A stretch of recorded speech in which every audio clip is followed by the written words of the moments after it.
Hello everyone, good evening, how are you? Welcome to What's in the Glass. Today is Thursday and we're having another appointment with a special stream. Today is the industry stream, and the industry stream is when we are discussing about important topics with some industry legends. And I would like to say, as I normally do on every single day for every single stream, thank you very much for everyone that is at the moment working for the industry and delivering beer, making beer. Especially today, I would like to thank you to all the delivery crews around London, the one that's driving, the one that delivering door after door, and with a smile, with a sense of responsibility that is really distinctive for the industry that I'm part of. And today we're going to discuss about a very special topic with a good friend as well, and not just a legend.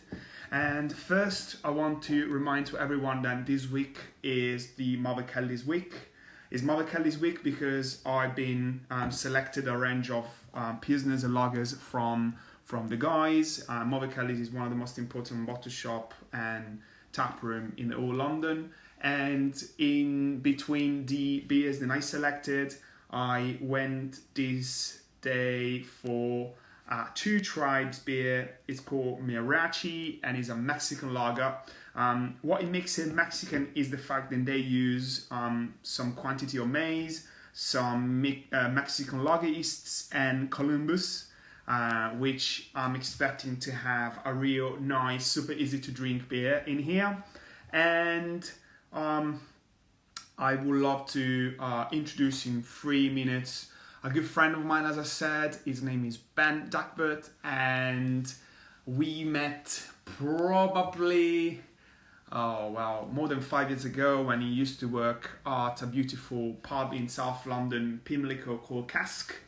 And I've been lucky enough to work with him, and he was my mentor at the Mother Kelly's Bethnal Green, the E2, and I always been really attracted by people who have a very strong personality and people then have a really unique sense of humor and big skills in everything that is about beer, language, communication, and Ben have all of that. So we will go through today into conversation about all things beer politics for half an hour. This is what we got.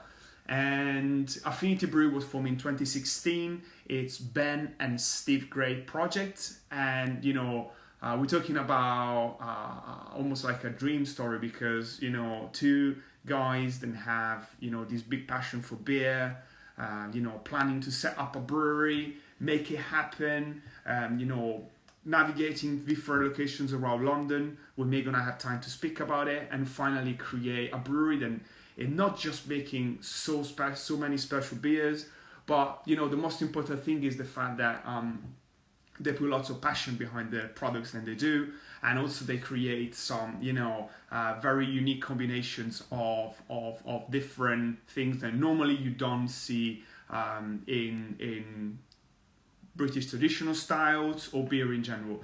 So it's my great pleasure that I'm gonna try to invite Ben on the conversation and see how it goes. And hopefully he's going to join me straight away. Can't wait to see him. Oh man. And in the meantime, hello. Hello. How you doing? How you doing, man? Oh man, nice to see you. You too, brother. Oh, Been too long. It's been too long. You're right. Probably the last time I was with someone from KCBC, I guess, and it was a nice guy that had one of the first evening out in London ever. And, Yeah. And Moritz asked him to go around with me. We were, really smashed. I think I lost my Amazing. Oh man. How have you been? I've unfortunately had a bit of a touch of the COVID. Oh, wow. Yeah, so that's sort of knocked me out for sort of 2.5 weeks, but I'm coming out of it now. And you Wow. know, when you've been ill and you come out of it and you feel like Superman, that's kind of how I'm feeling. But my doctors are telling me that I just have to relax for a bit and just not go too crazy yet. So Oh wow. I'm trying to relax. I'm glad you're fine. I'm glad I can see you in good health. So this is great. Yeah, And like wow, okay, this is pretty much everywhere right now in London, and I think it's everywhere in the world. And you know, I've been in touch with friends and colleagues as well. They told me they had a pretty tough time, and you know, I wanted to avoid you know, I made as many contacts as I could because I'm asthmatic as well. So I really wanted to be, you know, careful and don't risk. yeah, man. What are you drinking? Oh, I've been a bit naughty.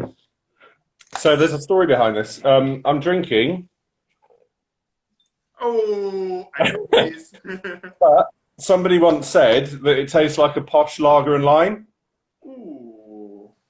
So, and it's of course it's got being a saison, it's got all the kind of highly carbonated, dry, lovely, you know, refreshing characteristics that you'd associate with a lager. Yep. Anyway, I'm going to finish that, and then I'm going to go on to Four Pure Base Camp, which is actually a lager. Perfect. That oh man, it's great. I mean, it's your choice. As I said, I'm having mariachi from Two Tribes, Amazing, love that beer. Greece as well, and following us, so it's great.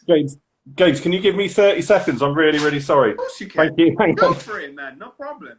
So as I was saying, I met the first time Ben at the Cask. Then we met again at Mother Kelly's, and then pretty much in so many different bars. I had the pleasure to meet him. It was in Brewdog, in the one in Shoreditch, I guess. Oh, And we met in the Brewdog Shoreditch as well, probably, right? Back in the days. yeah, briefly. I was more Brewdog Clerkenwell. That was the one that I opened. Yeah.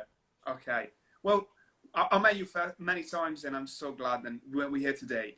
And you know, I don't know why I choose a specific topic to with you today, but I was just wondering. I just had a question in my mind from a couple of weeks, and is there anything in common between beer and politics at all? So, sorry, hang on. My dog's just come back. My girlfriend's just getting her out of the way so That's that she fine. won't dive all over me. Take your time. Amazing. Yeah, so I had a little look at Wikipedia earlier on. Wikipedia isn't always the best source for information. Sometimes it's great. There are two definitions of the word politics on Wikipedia. Mm-hmm. One is the way that people living in groups make decisions, and the other is the practice and theory of influencing other people. So if you take either or both of those as definitions of the word politics, then it's just life, isn't it, surely? So the question then becomes, what has beer got to do with life? And we all know the answer to that is everything. So yeah, I obviously we're quite outspoken as a brewery, and a lot of that is led by me because I was brought up that way. I was both my parents were school teachers under Margaret Thatcher, so we've seen, you know, communities being destroyed, public workers being, you know, essentially abused, and so it's that kind of sense of social justice that I've grown up with, and I have always said that, you know, if we've got 3,000 followers on Twitter, 2,000 on Instagram, whatever, that is an audience that you know, the brewery becomes a vehicle for us to be able to reach more people than we would be able to on our own. So yeah, like I said, politics to me is life, and when people say that you shouldn't politicize things, Mm-hmm. what I think they're actually saying is that they don't agree with what you're saying. Exactly. So, you know, so that's why we have a duty to do so, in my opinion. I've been following some of the interviews that you did a couple of times with John Garrett and you know, Craft Beer Channel. So I rather don't touch some of the, you know, topics that you already touched a few times. Yeah. And there is a beautiful phrase that someone said somehow to a brewer. I guess it was stick to beer, like almost like to cut everything else. And there is a beautiful reply from a guy from this brewery called Ford's Brewing, Ken Ford's Brewing. Yeah, absolutely. I know him very well. Yeah, He he's a legend. it's a bullshit. Yeah, yeah, And because if you ask me to do that, you do it because you want me to, accept a status quo that I'm not having anything in common with. 100%. So this is what I'm thinking about, you know. Yeah, and if you look at further into that particular interview, people said to him, "Do you not think that you're compromising your brand?" And he said, "I'm not a brand. I'm a person." You know, there is more to life than money, and like you said, a brand. You have to be true, and you have to say what you think. In my opinion, again. I understand. I totally Yeah. understand. And do you think somehow brewing could be a political act in any way? Because could be maybe reconnected from the fact that if you are a consumer, you have the freedom to consume wherever you want, and then you are making a political act, consuming something instead of something else. Could somehow being the same with brewing or beer, and in the beer industry in general. Do you think? Like, That's such an interesting point, and I think I hope this isn't going off the topic of the question, but I think sometimes we're in danger of losing sight of the fact that beer is a social lubricant. And people who know me will know that I'm not the world's biggest fan of Untapped and beer tickers. It's absolutely fine if you want to record the beers that you've had. Brilliant. It makes my heart sink when people go out for a beer and the first thing they want to do is get their phone out rather than speak to their friends and perhaps talk about anything other than what they're drinking. Just sit and talk and have a good time. So yeah, maybe it is. That's an amazing question. I've never thought about brewing being a political act in itself, but yeah. And then I suppose you could bring in the little guy against the big guy. Does that matter? I think independence is a massively abused word these days. There are certain big breweries that I, of course, won't mention who champion their own independence, and if they're independent, then I'm Scottish. It's ridiculous. And for me, I'm not now. What I need to make clear here is that I'm not criticising anyone who has taken any kind of business decision. It's entirely up to them. It's their business. They do what they want. I do not think that anyone who has taken money from anyone else, be it from a private equity firm, be it from a crowdfunding campaign, can be said to be independent. Affinity Brewing Company started up with angel investors. We're not independent, but it doesn't bother me. I don't understand the obsession with that word, and I think again sometimes we forget about the important thing, which is what is in the glass. The important, what does it taste like? That should be the starting point. How you behaving around your glass in the night that you have in that glass? Yeah, that be a political act somehow. Yeah, absolutely, man. That's a great point. Yeah. Can I steal that? I might use that in the future. Yes. I love it. Oh man! Again, this is what you teach me. The first time and then we were working together.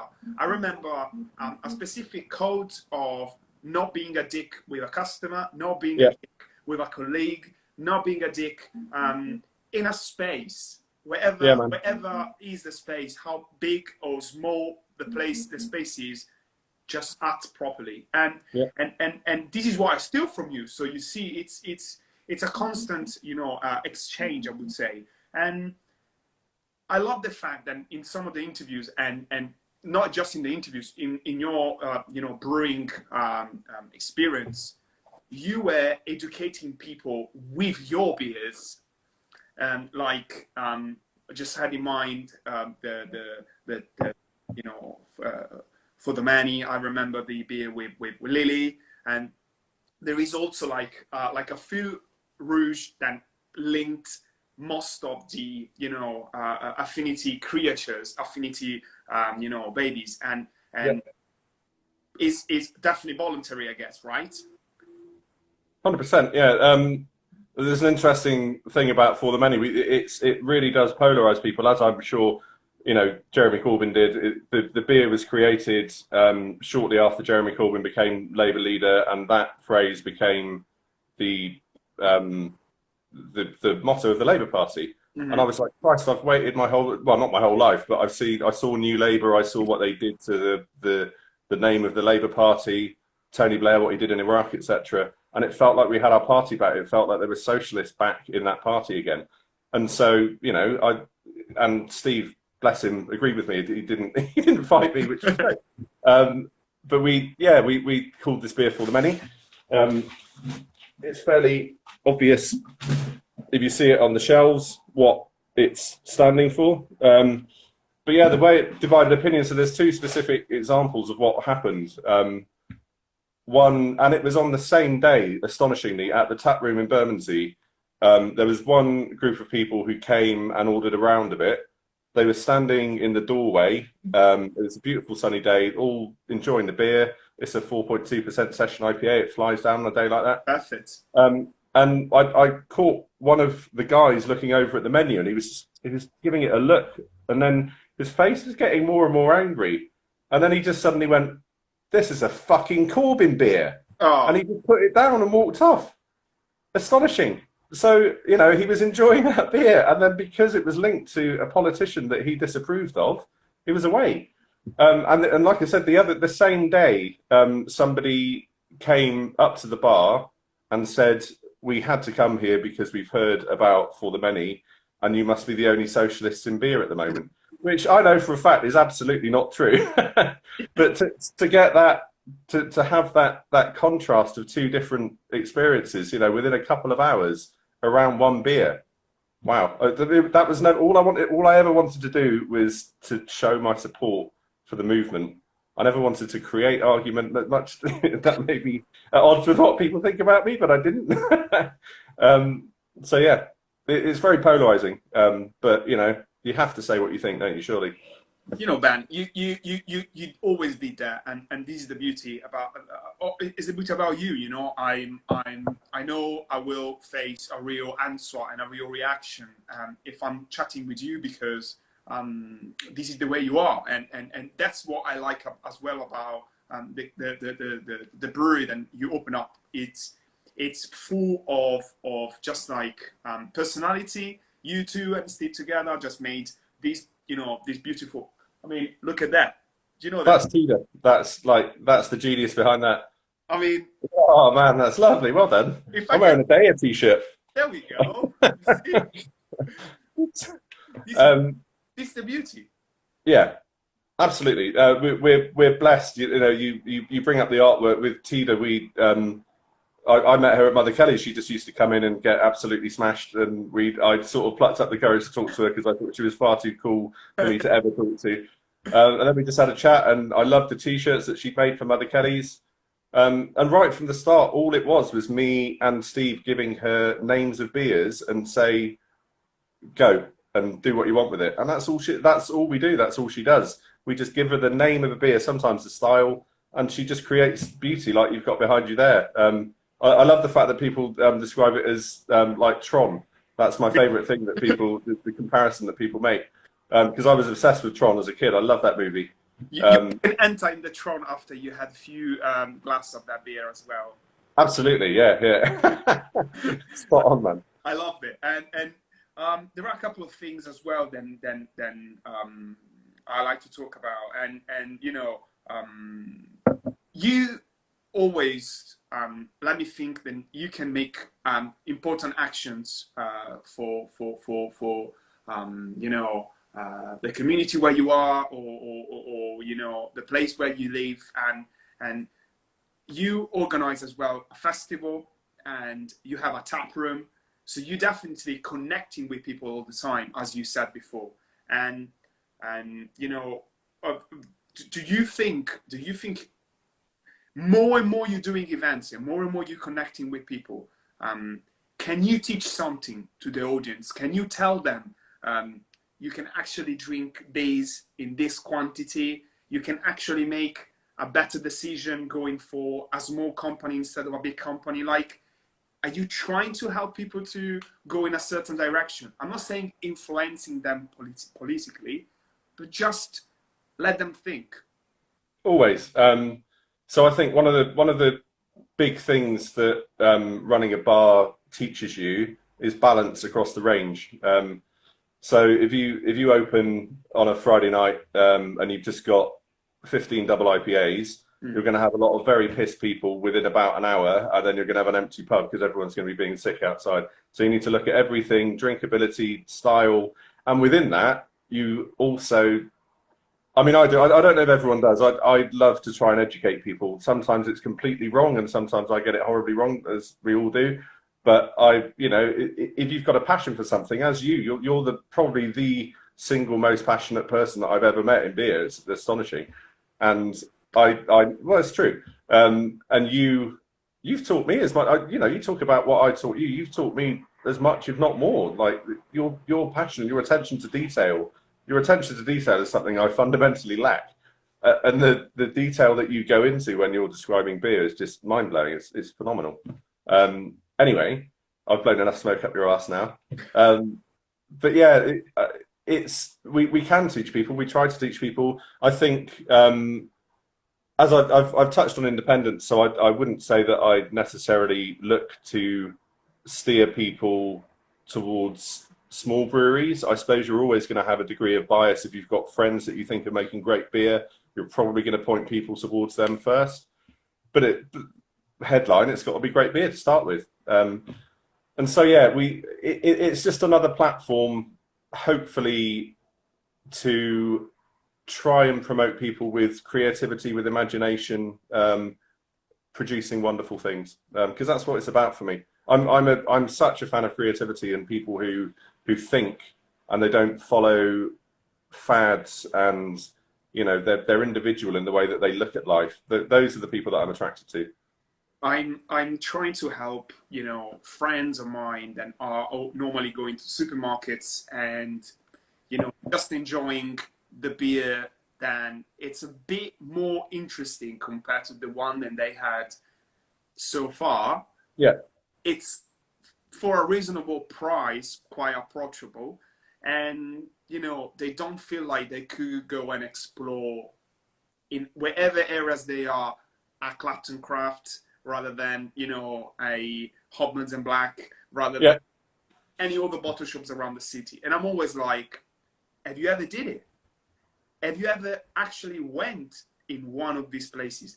Do you actually try to go in a tap room on a Friday, a Thursday, a Saturday, wherever day is open, and speak with the creator of that specific product? That's a completely different experience than in a mainstream pub rather than a supermarket, cold, flat, beer in front of you, no speech, no information, just, drinking it. It's so different, two completely different words. Yeah, absolutely. Yeah, and it sort of goes, but I think they're a little bit less fashionable now, but it goes back to the days.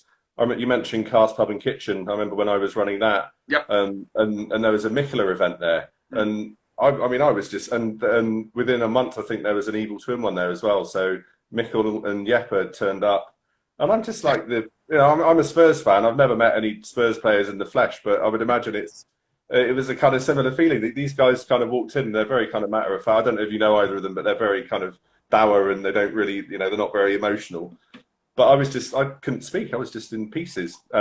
So yeah, going back to those days of tap takeovers, Meet the Brewers. Obviously, tap takeovers are still a thing. Yep. I think Meet the Brewers are a little bit less popular and a little bit less sought after now. Again, maybe that's because Untapped has taken the hierarchy down of, the brewer up there and the drinker down here, which actually is fantastic. All we're doing is putting a few ingredients together and producing. It's like chefs, they're just making food. Christ, I'm very passionate about food, and I do have, again, some hero chefs, but we need to contextualize it and remember, they're not gods, they're just people. But anyway, yes, so going back to those days, they're the kind of experiences that you don't get when you go into a supermarket and pull beers off those shelves. I remember an interesting experience was when I first joined the hardcore craft circle in London, or anyway in the UK, I would say. And I was coming from a very big pride cask beer, I learned it because I was working in a cask bar. So I had someone teaching me how to, deal with cask beer in the proper way. And then every single time I was chatting with the people, saying as well, like I went to some, cask beer events, the people were horrified. and then you came, and then you made, together with a bunch of contemporary breweries, then had the same vision, Cask Craft again. But this is something that I think we should define for. Hey, here we go. You see, cheers. This is something that we should define, and just being like, is cask good for you? And are you evil and conservative and an horrible human being if you're drinking cask, or not necessarily? What's interesting about cask is some of the inspiration for the festival came from Justin from Moore, who has he's got a very close relationship with Italy. And in Italy, they have pins, the 4.5 gallon containers that they put on the bar in a fridge and serve it from there. And they go mad for it out there. Yep. And so that was a big, Stephen, my early discussions, it's like gravity poured cask beer can be better than it is at, the Great British Beer Festival. Oh, yeah. It's something, I would love as much as anyone else to have a national event that we could all be incredibly proud of. It still remains a phenomenal place for you to go and meet up with your friends and have a beer where you may be lucky and you may get something that's just gone on and hasn't been overvented.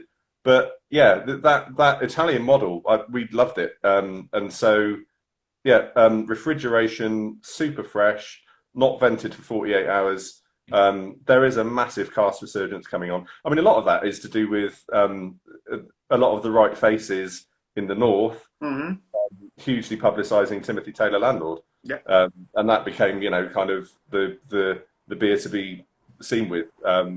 So that's helped. Lots of different little things have happened, and it's a lovely perfect storm that cask is on the way to becoming as desirable as keg. It's still not at the right price point. There is still no earthly reason why a pint of cask beer should be cheaper than a pint of keg beer, and that's an ongoing battle. But yeah, we'll get there. I was in Leeds recently, not that recently. I went to Bundobust next to the train station, and there was on cask in the restaurant, because that's what it is, a restaurant. And there was on cask a beautiful double IPA with collaboration, Finback and North Brewing. Oh, wow, and I was just like, on cask, 8%, an American brewery? Come on. It was so enjoyable. Was it? Much colder than you would ever expected. And all the fruity notes were literally like exploding in your mouth. Yeah. And then the carbonation, then you can just reach with kept cask beer was amazing. And that was the time when I said, I think I should try to go to the Cock Tavern in Hackney a bit more often and see what they have on cask. Absolutely, yeah. Yeah, they know how to keep cask in there. That is a very, very good plan. Yeah, there's so many great pubs in London that never stop doing great cask. There's a place in Clerkenwell, I can't remember the name of it, but it's a Fuller's pub, and it's just down a little lane. And my Christ, the way they serve cask beer in there it's just wonderful. And of course, you're going to get more of those huge flavours on cask because it is served warmer. Yep. So yeah, it lends itself to having the pure. Something else that we say a lot when we're interviewed about it is Steve and I were both cellarmen at the Cask Pub and Kitchen, which for me is still the best cask beer pub in London. And there is nothing at all like when you're down in the cellar and you're deciding whether it's time to connect that beer up and pull it through upstairs. That sample that you take from the cellar downstairs is the best representation of any beer that you will ever have in your life. Yes. And that's it's true. And that's where the Cask Festival came from. Is, hang on, if we had 80 of those happening, and that's what the customers are tasting, and we change the beer after every session, so there's never anything old there. Christ, there's nothing wrong with that, is there? And it's mad looking back. It's what, 7 weeks ago tomorrow that festival happened. It seems like a lifetime ago. Unbelievable. Yeah. So I'm so glad. I know it sounds horribly selfish and self-involved, but I feel so lucky that we were able to get that festival, you know, to be able to put it on. And it breaks my heart that so many amazing festivals aren't going to happen over the next few months. Because there's so many great festivals now, you know. Well, think about the brewery, think about the pubs. I was checking out with friends today about what do you think is going to happen. I think this is the most, you know, classic question in these days. What's going to happen after? There was a before and there's going to be an after. Clear, fair enough. What do you think is going to happen? Two things: community and locality. And I think that needed to happen anyway. And what a horrible thing to have had to, you know, befall us in order to make it happen. But we go out and we deliver to people now, and it's local money being spent on our products. And so then we spend that money that we get into the brewery and pays us our wage. We spend locally at a butcher rather than spending online and getting food delivered. I'm not making judgments on anyone. I'm not saying that you're wrong if you do this. But for me, community and locality are two things that have been forgotten. And if there's one thing that can come out of this, it's that we hang on to that on the other side. That would make me very happy. Well, especially because this morning someone just mentioned how much bigger has been the, you know, the final, I can say, basically Amazon making a ridiculous amount of money. And especially in these days, like that man is even richer than the most rich man in the planet. So I'm like, isn't it? You know, again, you can find good things locally one more time. And there are websites, there are links. I can share it, guys. If you want to know where to buy a good chunk of meat rather than a Satan producer, rather than good beer everywhere you are watching every single postcode, we can do it. It's possible. We are in London, and if you're not in London, I'm sure you can do it anyway because it's 2020. 100%, absolutely. And Ben, you know, we can speak hours because we did many times speaking hours about things, and I promise that we're gonna keep it for 30 minutes. So unfortunately, I need to use the next 2 minutes for two things. The first is, can we get beer from Affinity Brew Co in these days? You can. So affinitybrewco.com. We're currently just delivering locally, but so a 5 mile radius, or 5 kilometres, sorry, radius of the brewery. So that's South London, just about extends up to Central London. And I live up in Crouch End in North London, so I'm doing deliveries around North London as well, hopefully to you soon. So yeah, affinitybrewco.com. We've got we've just packaged the last beer that we had in tank, and now we're in discussions about how we can safely brew again. So yeah, that'll be to come over the next few weeks. But at the moment, we've got lots of beer in stock, and we would love to deliver it to you. So yeah. I would like to say delicious beer, and another thing I want to ask to our audience that today has been great. Do you remember, guys, what is the name of a very special political beer that Affinity Brew Co did as one of the first brew? If you remember what's the name of the beer, there also has been like a famous political, I can say, like sentence, phrase, hymn. Can you please write it as a comment? And you see, we had Chan. But Dan Chan, you got a beer from Mother Kelly's, which is always a good thing. And actually, he's gonna speak tomorrow, so he's not gonna be able to win tomorrow. We're gonna speak about business tomorrow. And excellent. Ben, thank you very much. It's always a pleasure. Thank you, man. And I hope to see you very soon. I hope to come to Affinity very soon. And yes, absolutely. Thank you so much, man. It's been an absolute pleasure. Can I say one thing? Please do it. Thank you all so much for watching. If any of you want to see summed up what my politics are, please search on Google now for a video called "You Clap Me Now." And if you don't cry, then you are not a human being. Oh, You wow. clap me now. It's absolutely stunning. But thank you so much, everyone. Please take care. Look after yourselves. Lots of love, Gades. Thank See you you. very See you soon. soon. Cheers, Cheers, brother. guys. Bye-bye. Bye.